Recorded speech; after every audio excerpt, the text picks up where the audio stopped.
మాట్లాడేటువంటి సమయం. ఆదియందు వాక్యం ఉండును, వాక్యమే దేవుడైండును. దేవుడు మాట్లాడతాడంటే ఎలా మాట్లాడతాడంటే వాక్యం ద్వారా, సేవకుల ద్వారా, పరిస్థితుల ద్వారా అనేక విధాలుగా దేవుడు మాట్లాడుతుంటుంటాడు. చాలామందికి ఉండేటువంటి అలవాటు ఏంటంటే దేవుడు మాతో చెప్పిందే చేస్తాము. ప్రతిదీ వాళ్ళకి బైబిల్ నుంచి ఒక రెఫరెన్స్ అన్న కావాలి, లేకపోతే దేవుడు చెప్తేనే చేస్తామని చెప్పి అనుకుంటుంటారు. బ్రష్ చేయమని చెప్పి బైబిల్ ఎక్కడా లేదు, కానీ బ్రష్ చేస్తుంటుంటాం. వాళ్ళు ఏమంటారంటే మాకు ఏదైనా సరే దేవుడు చెప్తేనే చేస్తామంటుంటారు. కాబట్టి కొన్ని విషయాలు ఖచ్చితంగా దేవుడు మనకు అన్నీ క్లారిటీగా చెప్పినటువంటివే కాకుండా కొన్ని విషయాలు మన సొంత నిర్ణయాలు తీసుకోవాలి. ఒకసారి జాయిస్ మేరీ గారి మెసేజ్ వింటుంటే ఒక మాట చెప్పారు, నువ్వెంత ప్రార్థన చేసినా కూడా దేవుడు నీకు సమాధానం ఇవ్వటం లేదు అంటే అర్థం ఏంటంటే నువ్వే నిర్ణయం తీసుకోవాలని చెప్పారు. అర్థమైందా? ప్రతిది దేవుడు కూర్చోబెట్టి ఇది ఇలా అదలా అదిలా అని చెప్పేసి చెప్తాడని చాలామంది అనుకుంటుంటారు. ఈ రోజున కొన్ని ప్రాముఖ్యమైన విషయాలు నేను మీతో పంచుకోవాలని చెప్పి ప్రభు పేరట నేను ఆశతో ఎదురు చూస్తూ ఉన్నాను. కాబట్టి దేవుని వాక్యం వెళ్ళగలుగుతాడని వెలుగు కలుగుతుందంట. ఆ వాక్యని ఎంతమంది అయితే రిసీవ్ చేసుకుంటారో అంతమంది కూడా అద్భుతమైనటువంటి కార్యాలను చూసి పొందుకుని వెళ్తారు. ఈ రోజున ఇక్కడ కీర్తనల గ్రంథం 33వ అధ్యాయం 12వ వచనంలో చూసినట్లయితే యెహోవా తమకు దేవుడుగా కలిగిన జనులు ధన్యులు అని చెప్పి అక్కడ సెలవిస్తూ ఉంది. ఇక్కడున్న మనందరికీ దేవుడు ఎవరంట? యేసయ్య. కాబట్టి మనంతా ధన్యులమా కాదా? చాలామంది మేము ఎందుకు పనికిరాని వారం, మా జీవితం ఇంతే, మా బ్రతుకింతే అని అనుకుంటూ ఉంటుంటారు. ఎవరైతే దేవుడు యేసుక్రీస్తు ప్రభువుని దేవుడిగా కలిగినటువంటి వారు ఉన్నారో వాళ్ళు శూర కార్యాలు చేస్తారంట, అద్భుతమైన కార్యాలు చేస్తారంట. ఈ రోజున బైబిల్ గ్రంథంలో దేవుడు వారికి చెప్పలేదు, కానీ వాళ్ళు చేశారు, ఘన విజయం సాధించారు. అటువంటి వ్యక్తుల్ని మీ ముందుకి కొంతమంది నేను తీసుకురావాలని చెప్పి ఆశపడుతున్నాను. దేవుడు వారికి చెప్పలేదు, కానీ అయినా సరే వాళ్ళు చేశారు, అద్భుతమైన విజయాన్ని సాధించారు. సో ఈ రోజున మనకు కూడా అటువంటి కార్యక్రమాలు ఎదురైనప్పుడు దేవుడు ప్రతిదీ చెప్తేనే చేస్తామా, లేకపోతే మనం ఎప్పుడు నిర్ణయం తీసుకోవాలి, ఎలా నిర్ణయం తీసుకోవాలి, ఏ విషయంలో ముందుకు వెళ్ళాలి అనేటువంటి విషయాన్ని ఈరోజు మీరు తెలుసుకోవడానికి ఇది చాలా అద్భుతమైనటువంటి వాక్యంగా నేను భావిస్తూ ఉన్నాను. ఇక్కడ కీర్తనల గ్రంథం 108వ అధ్యాయం 13వ వచనం మీరు చదివినట్లయితే అక్కడ 60వ కీర్తన 12వ వచనం మీరు చూసినట్లయితే వాళ్ళు ఏమని చెప్తున్నారంటే శూర కార్యాలు చేస్తారంట. శూర కార్యాలు అంటే ఏంటి? గొప్ప కార్యాలు, ఆశ్చర్యమైన కార్యాలు, అద్భుతమైన కార్యాలు ఎవరు చేస్తారంట? యెహోవా తమకు దేవుడిగా కలిగినటువంటి జనులు ధన్యులు, వారు శూర కార్యాలు చేస్తారంట. ఈరోజు మీరు చెప్పగలగాలి, నా దేవుడు నాతో ఉన్నాడు కాబట్టి, యేసుక్రీస్తు ప్రభువుని నమ్ముకున్నాను కాబట్టి, యేసుక్రీస్తు ప్రభువుని సొంత రక్షణగా స్వీకరించాను కాబట్టి నా ద్వారా ఇటువంటి అద్భుతమైనటువంటి కార్యం జరిగింది అని మీరు చెప్పగలగాలి. స్మిత్ విగిస్వర్త్ గారు అని మీకు అందరికీ తెలిసే ఉంటుంది, గొప్ప సేవకుడు, చాలా గొప్ప సేవకుడు ఆయన. ఒకసారి ఆయన నిద్రపోయాడంట. నిద్రపోయినప్పుడు ఏమైందంటే నిద్రలో ఆ యొక్క మంచం ఏదైతే ఉందో ఈ చివరి ఉన్న మంచం ఆ చివరికి వెళ్ళిపోయిందంట. ఆయన కొంచెం మెలికొచ్చి చూసేసరికి సైతాన్ గడు నిద్రలో ఆయన యొక్క మంచాన్ని ఈ చివరి జరిపాడంట. ఆయన కళ్ళు తెరిచి అలా చూసేసరికి సైతాన్ గడు ఉన్నాడంట. వెంటనే ఆయన తెలిసి, ఓహో నీ పనా, మళ్ళీ అక్కడ పెట్టేసి ఆయన పడుకున్నాడంట ఆయన. హల్లెలూయా.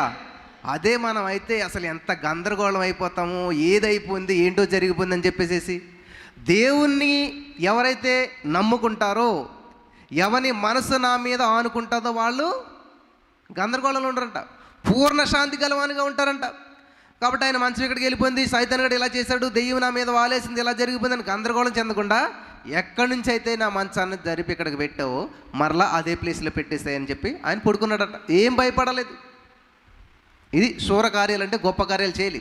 ఇదే సేవకుడు ఒకసారి ఒక వ్యక్తికి ప్రార్థన చేస్తూ ఉన్నాడంట.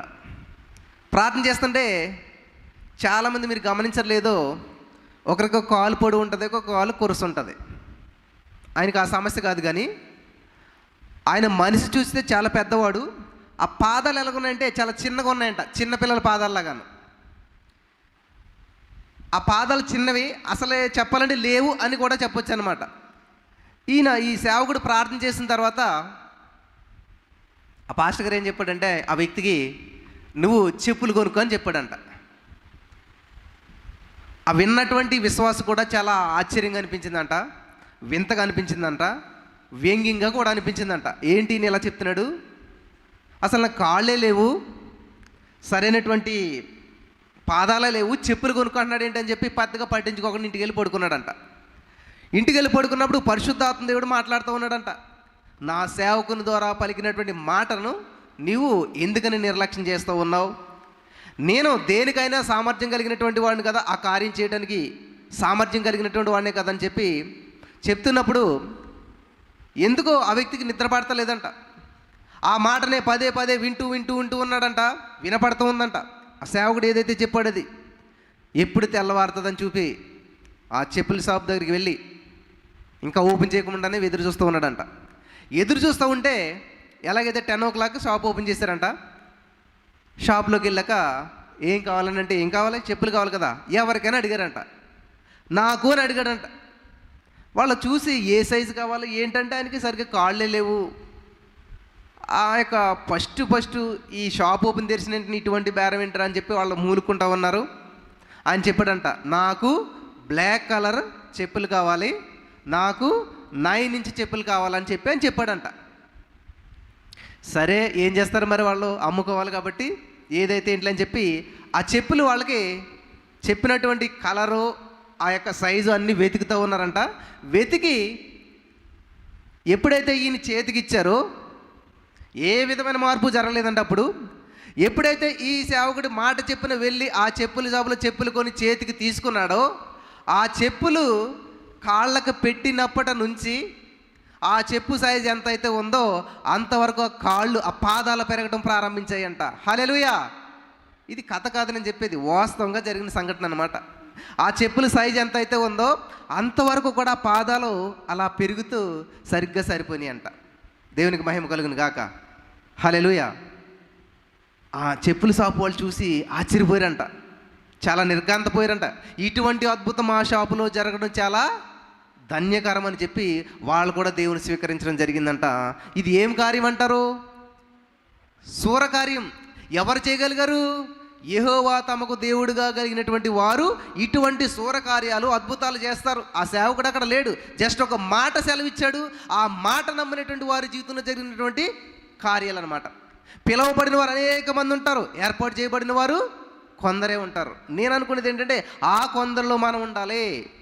అనేక మంది పిలువబడతారు, అనేక మంది అనేక విధాలుగా అనేటువంటి వారుగా ఉంటారు. చూడండి, మహాసభలు అంటే ఎంత లక్షల మంది వెళ్తారు. స్వీకరించేవారు కొంతమందే, స్వస్థత పొందుకున్నవారు కొంతమందే, అందులో నిలబెట్టుకునేటువంటి వారు అతి కొద్ది మంది మాత్రమే. యేసుక్రీస్తు ప్రభువు వారు శిష్యులుగా చేయాలని చూసినప్పుడు స్టార్టింగ్ నుంచి చూడండి ఎంత వస్తారు, 120, 70, కాడికి ఎంతమంది మిగిలారు? మళ్ళీ 12 మందిలో 3 ప్రత్యేకించబడిన వారు. అలా చూసారా, చివరికి వచ్చి కొలితే ఏమైపోతుంది? అందుకనే దేవుడు ఏమన్నాడంటే పరలోక రాజ్యం ఇరుకు మార్గం అంట.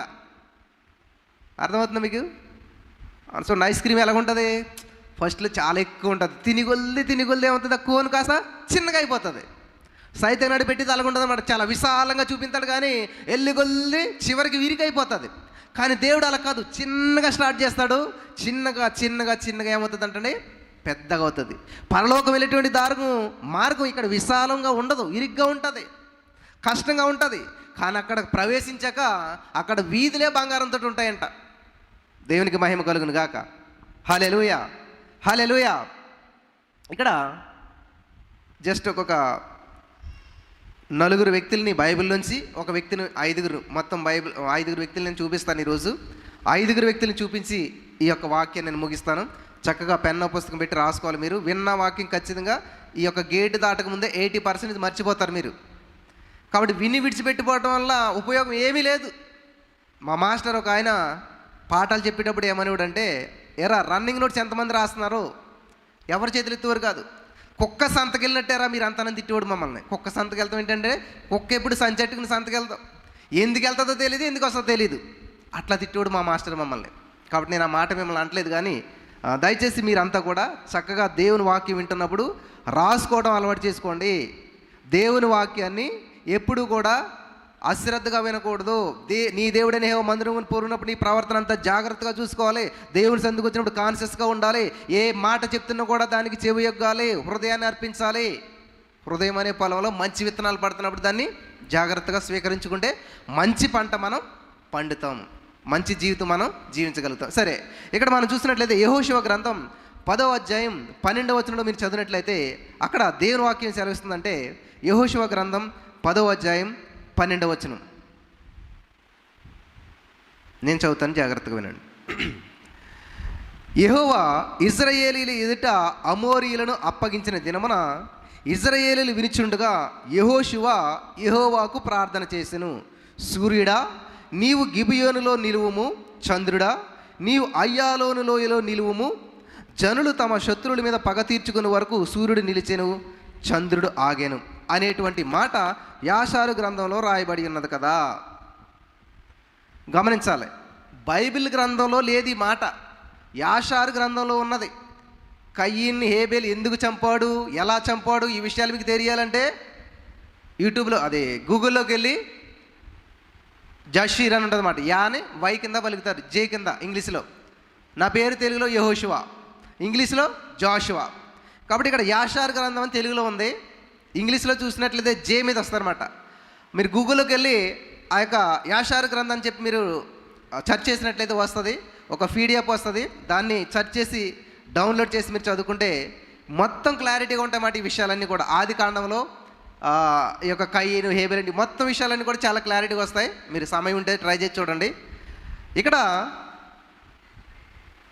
అసాధ్యమైనటువంటి కార్యాన్ని సుసాధ్యంగా చేసినటువంటి వాడు యెహోషువ. చరిత్రలో ఎప్పుడు కూడా సూర్యచంద్రులు ఆగటం అనేటువంటిది లేదు. కానీ ఈయన చెప్తూ ఉన్నాడు అనమాట, మాట్లాడుతున్నాడు. ఆగు అన్నాడు, సూర్యునితో చంద్రునితో ఆగారనమాట. ఇక్కడ గమనించాలి, ఈ విషయం ఇక్కడ లేదు, యాషారు గ్రంథంలో ఉన్నది కదా అని ఇక్కడ గుర్తు చేస్తున్నాడు. అంతేగాని డైరెక్ట్ ఇక్కడ రాయబడలేదు. అది యాషారు గ్రంథం చూడండి, మళ్ళీ చదువుతాను. అను మాట యాషారు గ్రంథంలో రాయబడి ఉన్నది కదా. ఆయన పొందిన దెబ్బల ద్వారా మనకు స్వస్థత కలుగుతున్నది అన్నది పేతురు గారు కాదన్న మాట. అది ఎవరన్నారు? యెషయా భక్తుడు అన్నటువంటి మాటని పేతురు గారు ఏం చేస్తున్నాడు, గుర్తు చేస్తూ ఉన్నాడు. కాబట్టి మనం ప్రార్థన చేసినప్పుడు వాక్యానుసారంగా ఉండాలన్నమాట. స్వస్థపరచు అట్లా కాకుండా యేసయ్యా 1 పేతురు 2:24 ప్రకారం నీవు పొందిన గాయముల ద్వారా నాకు స్వస్థత లభించినది, ఆయన పొందిన గాయాల ద్వారా నేను స్వస్థత పొందాను, ఏ రోగము ఏ సమస్య నన్ను ఏలుబడి చేయడానికి అవకాశం లేదు.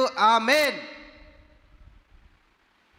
ఇది అంతేగాని స్వస్థపరిచేవా, బాగు చేయదేవా అన్ని పాస్టర్ గారి దగ్గరికి వెళ్ళేదేవా, నా కోసం ప్రార్థన చేయండి, నా సమస్య కోసం ప్రార్థన చేయండి, ఇది కాదు.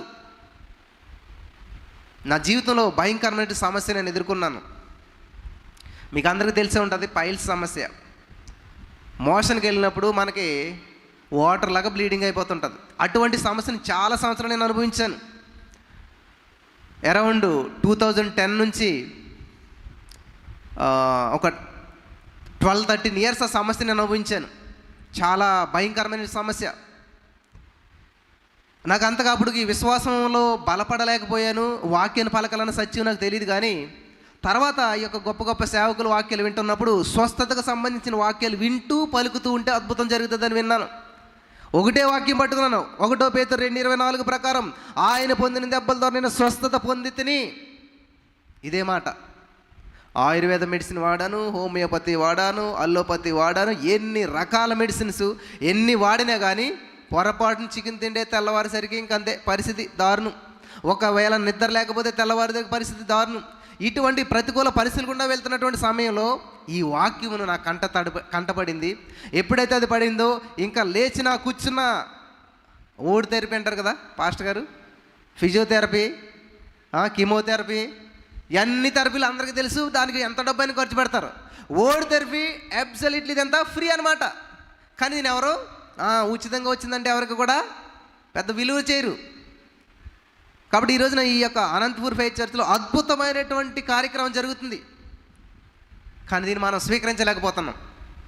ఎప్పుడైతే ఈ యొక్క వాక్యంలో ఉన్న సత్యం నాకు తెలిసిందో పలకడం ప్రారంభించాను. కూర్చున్నా, లేచినా, నుంచున్నా, ఆలోచనలో బైక్ మీద నడిచిన, ఎక్కడ నడిచినా ఆయన పొందిన దెబ్బలతో నేను స్వస్థత పొందాను, I'm healed by his stripes అని చెప్పి మాట మాత్రమే కాదు, నోటితో మాత్రమే కాదు, హృదయాంతరంగం నుంచి నేను ఆ ఓడు ఎలాగైతే మనలోనికి వెళ్ళి జీవాన్ని కలుగజేస్తుందో యేసే రక్తం ద్వారా నేను ఎలాగైతే స్వస్థత పొందుతున్నానో ఒక చిత్రాన్ని ఊహించుకుంటూ చూస్తూ ఉన్నాను. నాలో ఉన్న రోగం అంతా బయటకు పోతున్నట్లుగా నేను పలుకుతూ కలుగుతున్నట్లుగా చూస్తూ ఉండగా నాకు తెలియలేదండి అసలు ఎప్పుడు తగ్గిపోయిందో ఎప్పుడు పోయిందో. భయపడి వాడిని చికెన్ తింటాక హాస్టల్లో ఉన్నప్పుడు చికెన్ వేస్తే నా చికెన్ అంతా పక్క వాళ్ళకి ఇచ్చేసేవాడిని. అసలు ఇంకా దాని జోలికి వెళ్తాం మానేశాను. పొరపాటున ఒకవేళ ఆల్ నైట్ ప్రేయర్ చేయాలంటే చాలా భయం అనిపించింది. ఒకవేళ తెగించి చేసినా కానీ ఇంకా తర్వాత సఫర్ అయ్యేవాడిని. ఈ వాక్యం పలుకుతూ ఉండగా ఒక చోట బలవంతం చేస్తే చికెన్ తిన్నాను. నెక్స్ట్ డే నేను చెక్ చేసుకున్నాను అనమాట. మర్చిపోయి నేను తినేసేసి, కానీ నెక్స్ట్ డేకి ఏమనిపించలేదు. అరే ఏమైంది, ఎప్పుడు స్వస్థ పొందానో నాకు తెలియలేదు. తర్వాత మళ్ళీ తిన్నాను. అప్పటి నుంచి ఇప్పటి వరకు చికెన్ తింటానే ఉన్నాను, నాకు ఏ సమస్య రాలేదు. హల్లెలూయా. ఆ సమస్య తర్వాత నేను అనేక ఆల్ నైట్లు సంపూర్ణంగా మొత్తం హోల్ నైట్ 9 నుంచి మార్నింగ్ 5 వరకు నాన్ స్టాప్గా దేవుణ్ణి మహిమపరుస్తూనే ఉన్నాను. ఇప్పటి వరకు నాకు ఆ సమస్య రాలేదు. హల్లెలూయా. ఎలా జరిగిందంటారు? ఏ డాక్టర్ బాగు చేశాడంటారు? ఏ డాక్టర్ అండి? పరమ వైద్యుడు అయిన యేసయ్య. ఎక్కడుందంటారు మెడిసిన్? ఏమా అపోలో 24/7. కానీ కొన్నిసార్లు అది కూడా ఓపెన్ అవ్వదు, వెళ్తేనే కొన్నిసార్లు అక్కడ కూడా దొరకదు. కానీ అంతకన్నా అమూల్యమైనటువంటిది మన చేతిలో ఉంది. ఇది ఓట్ థెరపీ. దేవుని వాక్యాన్ని పఠించినప్పుడు చదువుతాం, ఉపయోగం ఏంటి? నేను అంటారు 91 కీర్తన 15 వచనంలో ఏముంది? శ్రమలో నేను అతను తోడే ఉంటాను, అతను విడిపిస్తాను, అతను గొప్ప చేస్తాను. ఆ వాక్యం అక్కడ ఉంటే నేను నన్ను ఎవరు పట్టించుకోరు. ఇంకేం చదివినట్టు మనం? వాక్యం చదివి నీ సమస్యకు అప్లై చేసుకోకపోతే డాక్టర్ గారు ఇచ్చిన మెడిసిన్ తెచ్చుకుని నువ్వు కబోర్డ్లో పడేస్తే ఉపయోగం ఏంటి? అలాగే దేవుడి యొక్క వాక్యం మనకి ఇచ్చాడు, బైబిల్ గ్రంథం మన చేతిలో ఉంది. దీని హృదయంలోనికి ఎక్కించుకుని హృదయంలో భద్రపరుచుకుని దాన్ని ఉపయోగించకపోతే ఉపయోగం ఏంటి? వింటున్నారా? ఈరోజు చాలామంది వాక్యం చదువుతున్నారు, మరి చర్చికి వెళ్తున్నారు, వాక్యం వింటూ ఉన్నారు, ఎన్ని చేస్తున్నారు, కానీ సమస్య వచ్చినప్పుడు గందరగోళం. విశ్వాసం కలిగిన వాడు కలవరపడ్డావు. మరి ఎక్కడుంది విశ్వాసం? మనకి ఎలా వస్తుంది? వింటే విశ్వాసం వస్తుంది. ఎన్ని వాక్యాలు వింటున్నావు, ఎంతమంది మెసేజ్లు వింటున్నాం, మరి విశ్వాసం చూస్తే నీ సమస్యకు సరిపడిన విశ్వాసం మనలో లేదు. ఎంత వాక్యం విన్నాను. కాబట్టి ఇక్కడ యెహోషువకు దేవుడు చెప్పాడా లేదా? ఇది నా పాయింట్. ఎందుకని ఓ యెహోషువ నువ్వు సూర్యుని చంద్రుని ఆపని అన్నాడా? చెప్పాలి. బైబిల్ గ్రంథంలో ఎక్కడన్నా మీరు చదివారా? యెహోషువతో దేవుడు చెప్పాడు కాబట్టి సూర్యుని చంద్రుని ఆపాడు. మామూలు విషయం అది, సూర్యుని చంద్రుని ఆపడం అంటేని. మరి దేవుడు చెప్పలేదు, ఈయన ఎలా చేయగలిగాడు అసలని? ఎలా మరంటే దేవుడు ప్రమేయం లేకుండా జరిగిపోయిందంటారా?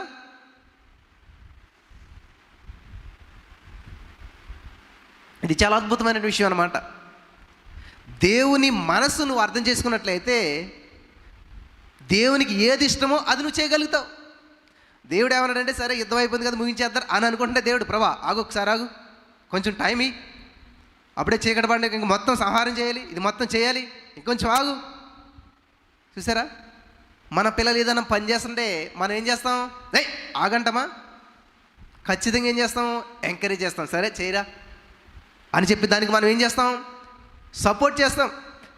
ఇక్కడ దేవుడు చెప్పలేదు యెహోషువకి సూర్యుడు చంద్రుని ఆ పని ఏమి చేయమని చెప్పలేదు. కానీ యెహోషువ చేస్తున్న యుద్ధం ఇంకా ముగించబడలేదు, కానీ చీకటి పడిపోతుంది కాబట్టి అది పూర్తిగా సంహరించబడాలి, శత్రుశేషం ఉండకూడదు, ఆ యుద్ధం కంప్లీట్ అవ్వాలి, దేవుడికి మహిమ రావాలి అనేటువంటి ఉద్దేశంతో ఆయన ఏం చేస్తున్నాడు?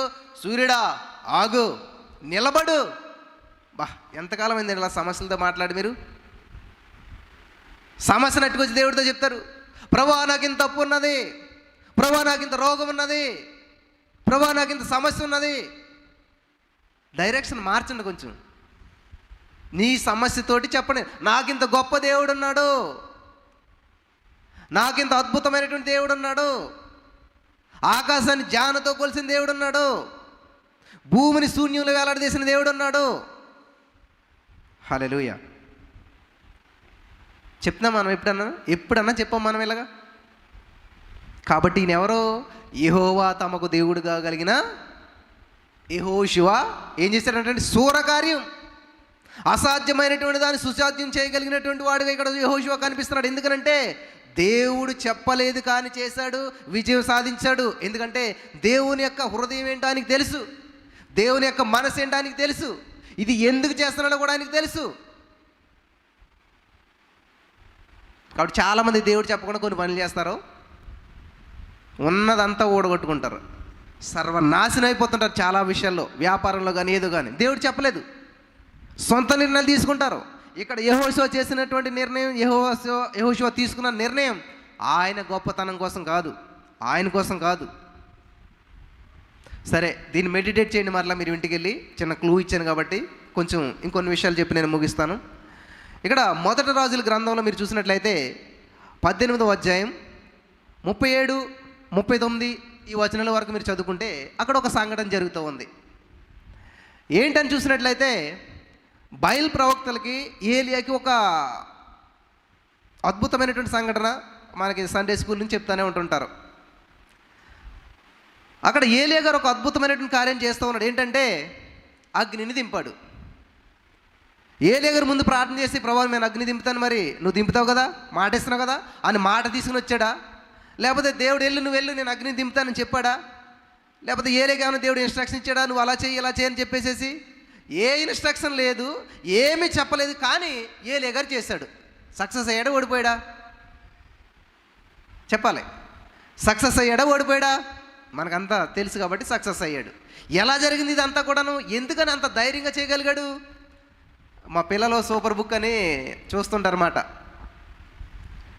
అందులో ఈ యొక్క సంఘటన చూసినప్పుడు ఏలియా గారు ఏం చేస్తాడో తెలుసా? అక్కడ ఒక కొండ ఉంటుందన్నమాట. కొండ మీద ఇలా కాలు మీద కాలేసి పడుకుంటాడనమాట. పడుకుని లేచి హా అని ఆగులింతలు వేస్తుంటాడు అనమాట. చూడండి, లేచాడో లేదు మీ దేవుడు, నిద్రపోతున్నాడేమో. అసలు ఎంత ఎగతాళిగా మాట్లాడతాడంటే యాజ్ ఇట్ ఈస్గా తీశారు. సూపర్ బుక్ భలే చేస్తారు వాళ్ళు, వీడియోస్, కార్టూన్స్ మాట.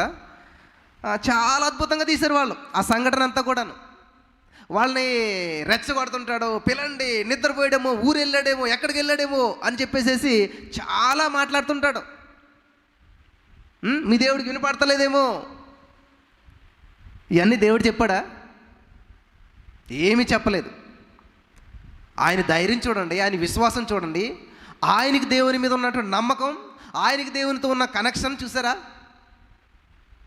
ఎంత కాన్ఫిడెంట్గా ఉన్నాడు, ఎంత విశ్వాసంతో ఉన్నాడు. ఖచ్చితంగా ఇది చేస్తాడు నా దేవుడు. ఎందుకంటే నా దేవుడు ఎవరో, నేను నమ్ముకున్నటువంటి నా దేవుడు సర్వశక్తిమంతుడు, ఆయనకు అసాధ్యమైనది ఏమీ లేదు. నమ్ముట మన వలనైతే నమ్మువాని కూడా సమస్తము సాధ్యమే. ఇది కొత్త నిబంధనల మాట అయినా కానీ పాత నిబంధనలు ఈ మాట లేకపోయినా కూడా వాళ్ళు పాటించి చూపించారు మనకి. ఏలియా గారు ఎప్పుడైతే ఆ కార్యం చేశాడో గొప్ప అద్భుతాన్ని అక్కడ చూశాడు. అగ్ని దింపాడు ఆయన. దిగి వచ్చింది పరలోకం నుంచి, ఆకాశం నుంచి అగ్ని దిగి వచ్చిందంట. మనకు తెలుగు బైబిల్ ఆకాశం అని ఉంటుంది, ఇంగ్లీష్ బైబిల్ ఏమన్నా తెలుసా? హెవెన్ అని ఉంటుంది. మనకి హెవెన్ అంటే పరలోకం కదా, కానీ ఇంగ్లీష్లో ఆదియందు దేవుడు భూమిని ఆకాశాన్ని సృష్టించినని ఉంటుంది. కానీ ఇంగ్లీష్లో ఏమని ఉంటుంది? హెవెన్ అండ్ ఎర్త్ అని ఉంటుంది. సో ఎప్పుడైతే ఇక్కడ అగ్ని వచ్చిందో అద్భుతం జరిగింది అక్కడ. నా పాయింట్ ఏంటంటే యెహోషువతో దేవుడు సూర్యచంద్రుని ఆపమని చెప్పలేదు, కానీ ఆయన ఆపాడు, సక్సెస్ అయ్యాడు. ఇక్కడ ఏలియాతో దేవుడు అగ్నిని దింపు, అవన్నీ అరేంజ్మెంట్ చేసుకో, ఇంత నీరు పెట్టు, ఇది చెయ్యి అది చెయ్యి, ఇలా చేయని చెప్పలేదు, ఏమీ చెప్పలేదు దేవుడు. కానీ అవన్నీ కూడా ఆయన చేశాడు, 100% సక్సెస్ అయ్యాడు. ఈరోజు మీ జీవితంలో అటువంటి కార్యాలు ఏమన్నా ఉన్నాయా? దేవుడు చెప్పలేదు కానీ చేసి సక్సెస్ అయ్యారా? నేను జాయిస్ మేయర్ గారి మెసేజ్ విన్నప్పుడు, మీలో ఈ తలాంత ఉందని మీకు ఎలా తెలుస్తుంది? ఏమో నాకు చెప్పలేదు ఎప్పుడు కూడా, దేవుడు ఈ పని చెయ్యి అది చేయని చెప్పి.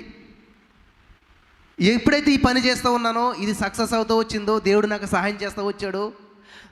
నాకు ఉన్నటువంటి ఏదైతే తలాంత ఉందో దాన్ని నేను ఉపయోగిస్తూ ఉన్నప్పుడు దేవుడు దాన్ని ఆశీర్వదించాడు. 10 మంది కుష్ఠరోగులను దేవుడు స్వస్థపరిచాడా? ఎప్పుడు స్వస్థపరిచాడు? స్వస్థత వచ్చేసింది అన్నాడా? లేదు, వాళ్ళు వెలుచూ ఉండగా స్వస్థత పొందారంట.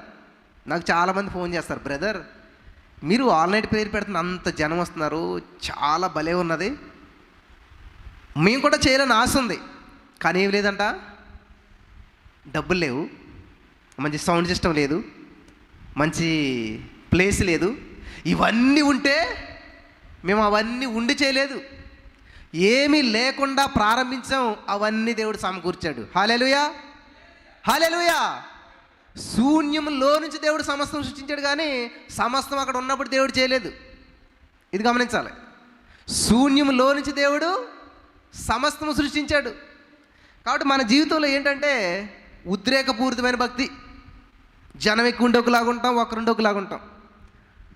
నేను ఒక్కరు లేకపోయినా కూడా వాక్యాన్ని వండర్ఫుల్గా చెప్తాను. ఆ తలాంత దేవుడు నాకు ఇచ్చాడు. హల్లెలూయా, హల్లెలూయా. 1000 మంది ఉన్నా కూడా అలాగే చెప్తాను, 0 వాచింగ్ ఉన్నా కూడా అలాగే చెప్తాను నేను. ఎందుకంటే అకౌంటబిలిటీ ఎవరికి? మనం దేవునికి.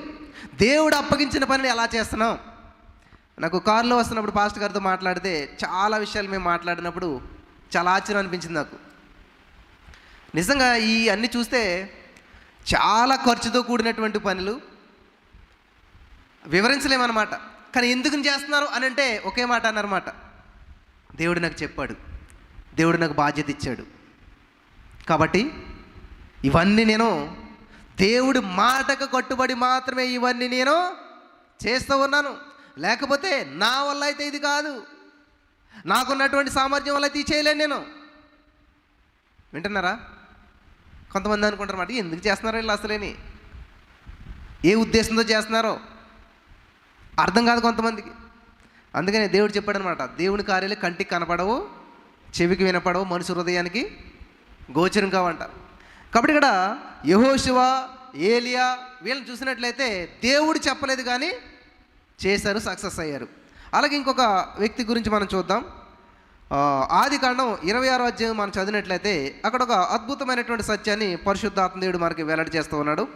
ఆదికాండం 26వ అధ్యాయం చూసినట్లయితే, అబ్రహాము దినములలో వచ్చిన మొదటి కరువు గాక మరి ఒక కరువు ఆ దేశంలో వచ్చును.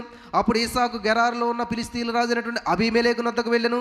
అక్కడ యెహోవా అతనికి ప్రత్యక్షమై, నీవు ఐగుప్తులోనికి వెళ్ళక నేను నీతో చెప్పు దేశమందు నివసించుము, ఈ దేశమందు పరవాసివయుండుము, నేను నీకు తోడేండి నిన్ను ఆశీర్వదించేదను. హల్లెలూయా. ఇంతవరకు ఓకే. దేవుడు ఏం చేస్తున్నాడంటే ఇక్కడ ఇస్సాకుతో నిన్ను ఆశీర్వదింతాను, బాగుంటావు అని చెప్పాడు. కానీ తర్వాత ఒక సమస్య వచ్చింది, భయంకరమైన కరువు వచ్చింది. అందరూ కూడా ఏదన్నా ఇన్వెస్ట్మెంట్ చేయడానికి భయపడుతున్నారు. కానీ ఇస్సాకు గారు ఏం చేయాలంటే అటువంటి గడ్డు పరిస్థితుల్లోనే విత్తనం నాటాడంట, 100 అంతల పంట పొందాడంట. అది మీరు చదువుకోండి, 12వ వచనం ఉంటుంది 26వ అధ్యాయంలోనే. ఇక్కడ దేవుడు నిన్ను ఆశ్రయించానని చెప్పాడు. కానీ ఇస్సాకు నువ్వు విత్తనమే, ఎవరు అయిపోయినా పర్లేదు, నువ్వు విత్తనమే, 100 అంతల పంట నేను ఇస్తాను అని దేవుడు చెప్పాడా? అదే అన్ని దేవుడు చెప్పడు ప్రియులారా. పెళ్ళైనప్పుడు తల్లిదండ్రులు అప్పగింతలు చేస్తారు కదా, కొన్ని మాత్రమే చెప్తారు వాళ్ళు. ఏ టు జెడ్ ఎలా ఉండాలో ఏంటి అన్నీ చెప్తారు. ఎవరన్నాను చెప్పరు, కొన్ని విషయాలు మాత్రమే చెప్తారు. కానీ మనకి అర్థం కాక తొందరపడుతుంటుంటాం. ఒక దోమ పిల్ల ఎగరతో నేర్చుకున్నదంట. చక్కగా వాళ్ళ అమ్మ చెప్పకుండా ఎగురుతా వెళ్ళిపోయిందంట, చాలా దూరం వెళ్ళిపోయిందంట. తిరిగి వాళ్ళ అమ్మ దగ్గరికి వచ్చిందంట, అమ్మ ఈరోజు నేను చాలా దూరం వెళ్ళాను, నేను ఎగురుతుంటే మనుషులందరూ క్లాప్స్ కొడుతున్నారు అన్నదంట. అమ్మ దేవునికి స్తోత్రం, పిచ్చిదానా, వాళ్ళ క్లాప్స్ కొడతలేదే, నిన్ను చంపాలని చూశారు, నువ్వు దొరకలేదు, అంతే తేడా అని చెప్పిందంట. కాబట్టి ఈరోజు మనం చాలామంది ఎంకరేజ్ చేస్తున్నట్టుగా ఉంటుంటారు, కానీ అది మనకు ఎంకరేజ్ కాదు, తర్వాత తెలుస్తుంది అసలు విషయం అనమాట. దీనికి తెలియలేదు, పిల్లకాకు కదా, పిల్లకాకు ఏం తెలిసి ఉండేది దెబ్బంటారు కదా. అలాగే ఇది నన్ను ఇంకా ఎంకరేజ్ చేస్తున్నారు, ఓహో నేను చేస్తున్నది బాగున్నది అని అనుకునేది సంబరపడ్డది, అసలు విషయం తెలిసాక ఆందోళన పడ్డదంట. కాబట్టి ఇక్కడ ఇస్సాకు గారికి దేవుడు ఏం చెప్పాడు, నువ్వు వెళ్ళి అక్కడ ఆశ్రయించాను అన్నాడు. కానీ నువ్వు వేసిన విత్తనాన్ని దీవిస్తాను, 100 అంతలు పంట ఇస్తానని చెప్పలేదు. దేవుని కలిగినటువంటి వ్యక్తి కాబట్టి, దేవుని ఆత్మచేత నింపబడినటువంటి వాడు కాబట్టి ఆయన ఏం చేశారంట, కరువులో విత్తనం నాటాడు. ఎంత? 30 అంతలా, 60 అంతలా, 100 అంతల పంట. ఈ యొక్క వాక్యాన్ని మీరు అర్థం చేసుకున్నట్లయితే ఖచ్చితంగా మీరు ఎటువంటి సమస్యలు వచ్చినా కూడా 100 అంతల పంట అనుభవించగలుగుతారు. కరోనా వైరస్ సమయంలో నాకు నా 2వ కూతురు పుట్టినప్పుడు భయంకరమైన సమయం. అసలు ఎవరు చూడటానికి కానీ కనీసం పలకరించాలంటే ఎంతో దూరం నుంచి పలకరించేవారు. అటువంటి సమయంలో నేను ఒకటే మాట్లాడాను, నేనుండే ఇంటి డోర్కి యేసు రక్తాన్ని అప్లై చేసి, I'm child of God, I'm belongs to Jesus, నేను యేసయ్య బిడ్డను, యేసయ్య రక్తం చేత కడగబడ్డాను, నా మీద కానీ నా బిడ్డల మీద కానీ నా ఇంటి మీద కానీ నా పరిసరాల్లో కానీ ఏ కరోనా వైరస్ రావడానికి అవకాశం లేదు, ఈ ఛాయల్లో ఉండటానికి వీలు లేదు. ఆమేన్. నువ్వు ఏదైతే పలుకుతావో అది కలుగుతుంది ఖచ్చితంగా. అటువంటి పరిస్థితుల్లో మరి కూరగాయలు తెస్తే కూడా అవి కడుక్కుని చేసి ఇంట్లోకి తెచ్చుకోవాల్సిన పరిస్థితి అప్పుడు మీకు అందరికీ తెలుసు. దేవుని మహాకృపను బట్టి హాస్పిటల్కి వెళ్ళాం, కొన్ని 100 మంది మధ్యలో ఉండవలసి వచ్చింది, ఉన్నాం, కొన్ని రోజులు ఉన్నాం, తిరగవలసి వచ్చింది, స్కానింగ్లకి వెళ్ళాం, అన్ని చేసినా కానీ నన్ను కానీ నా కుటుంబాన్ని కానీ నా బిడ్డలు కానీ మమ్మల్ని చూడటానికి వచ్చిన వారిని కానీ ఎవరిని కూడా ఏ వైరస్ కూడా తాకనివ్వకుండా దేవుడు కాపాడాడు. హల్లెలూయా, హల్లెలూయా. ఇంకొక విషయాన్ని చెప్పి నేను ముగిస్తాను ప్రియులారా. దానియేలు గ్రంథంలో మనం చూసినట్లయితే, దానియేలు గ్రంథం 3వ అధ్యాయం 17వ వచనం చూసినట్లయితే, దానియేలు 3:17లో, మేము సేవించుచున్న దేవుడు మండుచున్న వేడిమి గల ఈ అగ్నిగుండంలో నుంచి మమ్మల్ని తప్పించుటకు సమర్థుడు, మరియు నీ వశమున పడకుండా ఆయన మమ్మను రక్షించును. ఇది గమనించాలి. ఇక్కడ షద్రకు మేషకు అబేద్నెగోను వారి వయసు ఎంత అంటే, దానియేలు వయసే 17 years అంట అప్పట్లో. అంటే వీళ్ళు ఇంకా చిన్నోళ్ళు, ఒక తల్లి బిడ్డలు కాదు వీళ్ళు ఎవరు కూడాను, వేరు వేరు తల్లి బిడ్డలే, కానీ ఒకే ప్రదేశానికి చెందినటువంటి వారు, ఒకే ఊరికి చెందినటువంటి వారు. కలిసి చదువుకున్నారు లేదు తెలియదు, కానీ అసలు వండర్ అనమాట. ముగ్గురిది ఒకటే మాట, అందులో ఎవరు మాట్లాడో చెప్పలేదు మనకి, కానీ ముగ్గురిది ఒకటే మాటగా బయటకు వస్తుంది. ముగ్గురు మోకరించాలంటే మోకరించారు, ముగ్గురు ప్రార్థించాలంటే ప్రార్థించారు, ముగ్గురు నిలబడాలంటే నిలబడ్డారు. అది ఐక్యత అంటేని. హల్లెలూయా, హల్లెలూయా. నిజంగా ఏ ఒక్కడికి కొంచెం పాటి విశ్వాసం తగ్గి ఎందుకు వచ్చిందిరా బాబు నమస్కారం చేద్దామని అంటే ఏ ఒక్కడన్నాను, పరిస్థితి తారుమారైపోయేది. కానీ ముగ్గురు కూడా ఒకటే మాట మీద ఉన్నారు, నిలబడదామంటే నిలబడ్డారు అంతే. ఇక్కడ గమనించవలసింది ఏంటంటే, ఎప్పుడైతే వారు దేవుని కొరకు నిలబడ్డారో అప్పటి వరకు కూడా అగ్నిగుండం మామూలుగానే ఉందంట. దేవుని నమ్ముకున్నాం బ్రదరు, శ్రమలు ఎక్కువైపోయినాయి అంటారు మీరే చాలామంది. షద్రకు మేషకు అబేద్నెగోను వారు దేవుడి కొరకు రోషంగా ఎప్పుడైతే నిలబడ్డారో మంట 7 అంతలు చేయమన్నాడంట. శ్రమ ఎక్కువైందా తక్కువైందా చెప్పాలి. దేవుడు నమ్ముకున్నాం బ్రదర్, శ్రమలు ఎక్కువైపోతున్నాయి అంటుంటారు చాలామంది. మరి షద్రకు మేషకు అబేద్నెగోను వారికి యేసుక్రీస్తు ప్రభువు వారికి అదే దేవుడి కొరకు నిలబడిన తర్వాత ఎప్పుడైతే మేము మొక్కము అని చెప్పి నిలబడ్డారో అప్పుడు 7 అంతలు చేయమన్నాడంట మంటని. ఇక్కడ మీరు గమనించదగ్గ విషయం ఏంటంటే, వీళ్ళు ఏం మాట్లాడుతున్నారు తెలుసా, రాజుగారితో అంతవరకు గౌరవించారు, కానీ ఇప్పుడు పేరు పెట్టి పిలుస్తున్నారు. ఏకంగా పేరు పెట్టి పిలిచామన్నారు తెలుసా, మా దేవుడు. అక్కడేమో 7 అంతలు పెరిగిపోయిన అగ్నిగుండం చూడతారా ఎవరన్నాను? అదృశ్యుడైనటువంటి దేవుని చూస్తారా? ఇక్కడ అద్భుతమైన విషయం అనమాట వీళ్ళు చెప్తున్నటువంటి విషయం. చిన్నపిల్లలే, టీనేజ్లో ఉన్నారు, అప్పుడే ఎంటర్ అయ్యారు, కానీ వారి మాటలు చరిత్రను సృష్టిస్తున్నాయి ఈరోజు కూడాను. ఆ వారి మాటలు ఈరోజుకి ప్రపంచం కూడా ధ్యానిస్తూ ఉన్నది. ఒక సామెత ఉంటుంది, కాకిలా కలకాలం బ్రతికే కంటే హంసలాగా 6 నెలలు బ్రతికితే చాలు. ఎందుకన్నారో మరి పెద్దలు తెలియదు, కానీ అంటే కాకి కళేబారాల మీద ఉండి తింటూ ఉంటుంటుంది, హంస మాత్రం పాలు నీళ్ళు కలిపెడితే కేవలం పాలును మాత్రమే స్వీకరించి నీళ్ళను వదిలిపెట్టేస్తుందంట. అంటే మంచినే స్వీకరిస్తుంది అనమాట. కాబట్టి ఇక్కడ షద్రకు మేషకు అబేద్నెగోను వారిని మనం చూసినట్లయితే వాళ్ళు ఏం చేస్తున్నారు, దేవా భయంకరమైన అగ్నిగుండంలో మేము పడిపోతున్నాం, మమ్మల్ని కాపాడు, భయంకరమైన సమస్యలు, నీ కొరకు నిలబడితే మాకు సమస్య వచ్చింది, నీ కొరకు నిలబడితే ఇన్ని అవమానాలు వస్తున్నాయి, నీ కొరకు నిలబడితే నీ మమ్మల్ని ఇలాగా సంఘం సమాజం దేశిస్తూ ఉంది అని ప్రార్థన చేయట్లేదు వాళ్ళు. అసలు ప్రార్థనే చేయలేదు వాళ్ళు. మీరు చూడండి, అక్కడ ప్రార్థన చేశారా ఏమా? వెంటనే సమస్య వస్తే పాస్టర్ గారు ఏం చేయాలంట, ప్రార్థన చేయాలంట. అక్కడితో ఆగుతారా? ఇప్పుడు ఎవరైనా సేవకులు తాళ్ళ చేత ప్రార్థన చేయించుకుంటారు, ఈ పాస్టర్ గారితో ప్రార్థన చేయించుకుంటారు, ఇంకెంతమంది ఉంటే అంతమంది చేత రౌండ్ అప్ చేసి ప్రార్థన చేయించుకుంటారు. కానీ ఇంత సమస్య వచ్చింది వీళ్ళకి, అగ్నిగుండం 7 అంతలు పెరిగింది, ఒక్కరు ప్రార్థన చేయట్లేదు, ఒక్కరిని ప్రార్థన సహాయం అడగట్లేదు. చూసారా ఏం నేర్చుకున్నాం చిన్న పిల్లల వాళ్ళు. ఇప్పుడు కన్నా మనకి ఏమైనా వెలిగిందా బల్బు? అసలు బైబిల్ గ్రంథం ఎందుకు రాయబడిందంట? 1 కొరింథీ 10:11 ఉంటుంది అనమాట.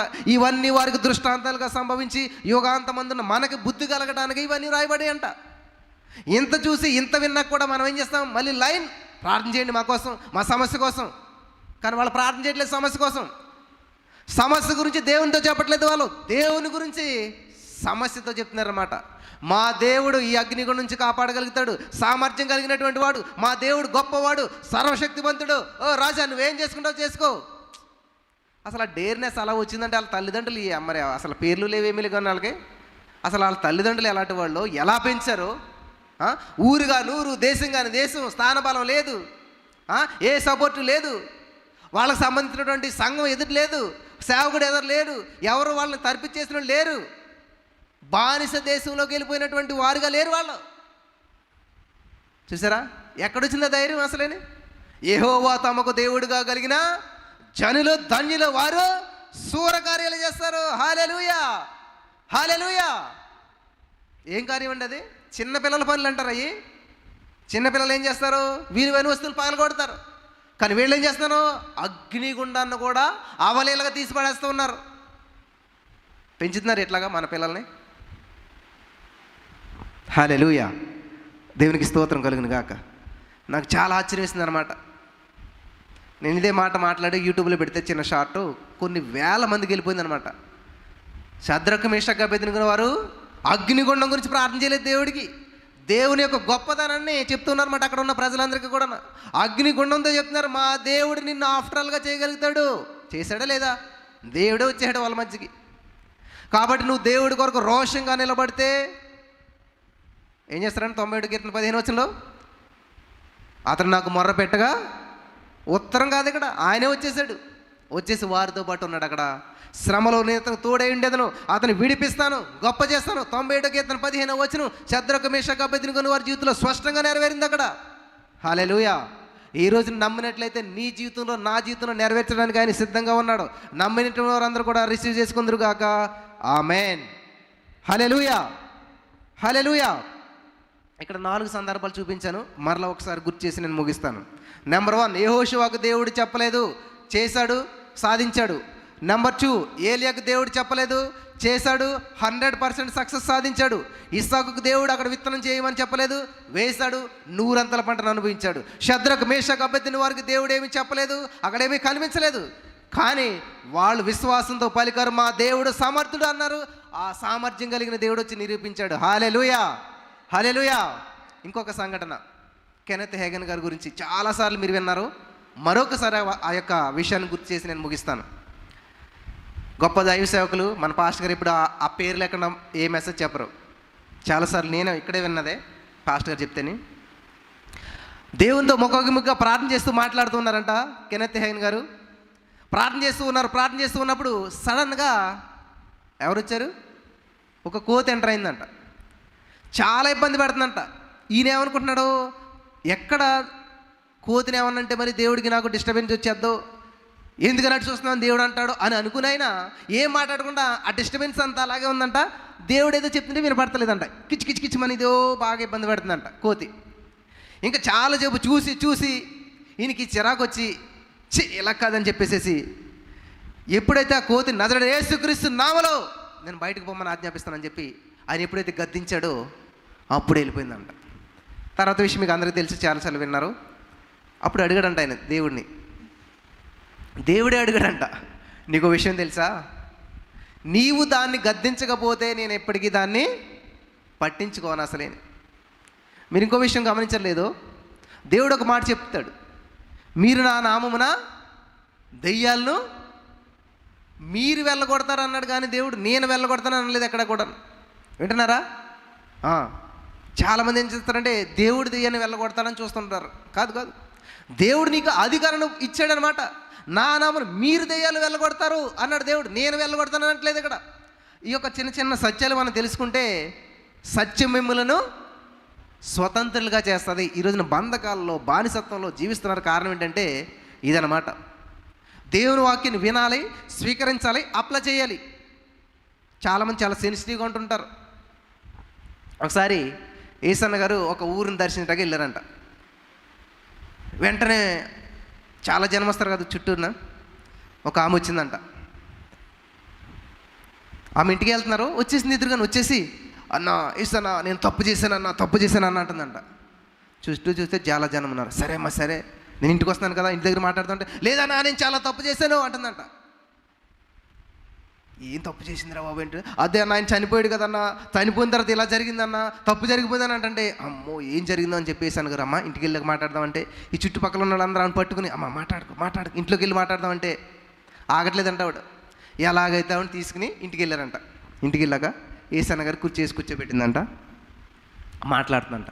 అమ్మ ఇప్పుడు చెప్పు ఏం జరిగింది అంటే, ఏం లేదన్నా వీడు చిన్నప్పుడు వీళ్ళ చనిపోయాడు కదా. చనిపోయాడు. అప్పటి నుంచి నేను ఎంతో అల్లారుముద్దుగా పెంచుకుంటున్నాను. మీరేం చెప్పారు? దేవుని వాక్యాన్ని ఉన్నట్టుగానే పలకాలి, దేవుని వాక్యానికి లోబడి జీవించాలి, వాక్యానికి వ్యతిరేకమైనది ఏది పలకూడదని నువ్వు చెప్పారు కదా. చెప్పానమ్మా. కానీ మొన్న ఏం జరిగిందంటే తప్పు జరిగిపోయిందన్న. ఏం జరిగింది చెప్పమ్మా అంటే, అదే అన్న, వీడు చాలా అల్లరి చేస్తున్నాడు, నన్ను చాలా టార్చర్ పెడుతున్నాడు. నాకు చాలా కోపం వచ్చేసిందన్న.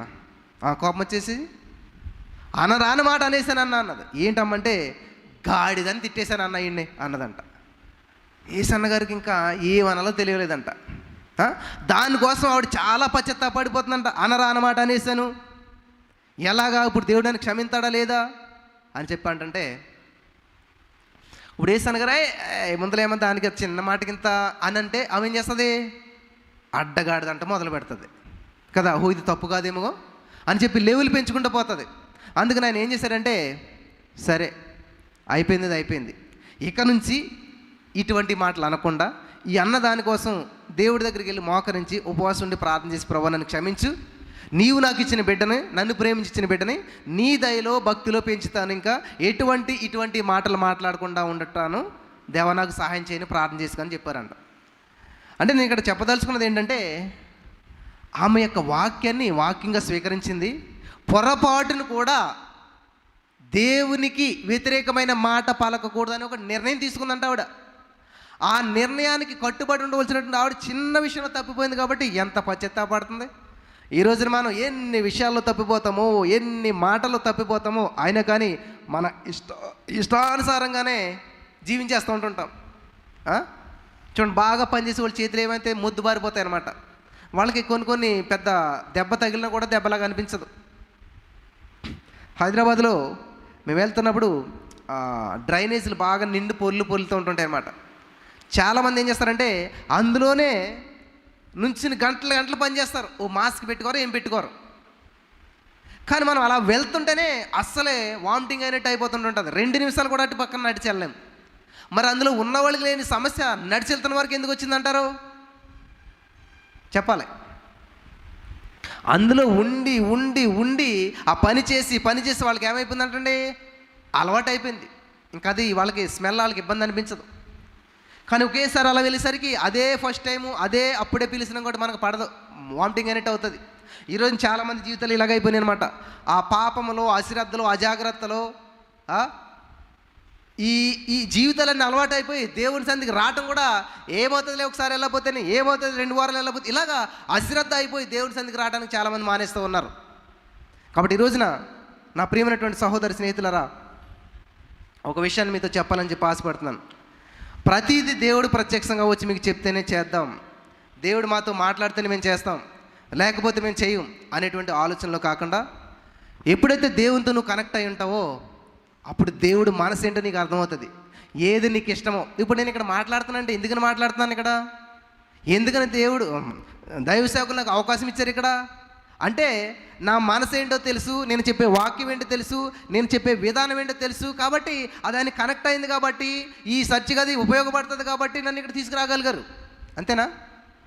అలాగే దేవుడు మనసు ఏంటో నీకు తెలిసినప్పుడు, దేవుడు చిత్తం ఏంటో నీకు తెలిసినప్పుడు, ఈ పని చేస్తే దేవుడికి మహిమ వస్తుందని తెలిస్తే ఖచ్చితంగా నువ్వు ఆ పనిని చేసి దేవుని నామాన్ని మహిమపరచగలుగుతావు. ఆ విధంగానే ఇక్కడ ఉన్న వారంతా కూడా దేవుడు చెప్పకపోయినా కూడా చేశారు, వాళ్ళు సక్సెస్ అయ్యారు. మరి ఈ మాటలు మించిన మనందరికీ కూడా దేవుడు అటువంటి భాగ్యం ఇచ్చి నడిపించి బలపరచును.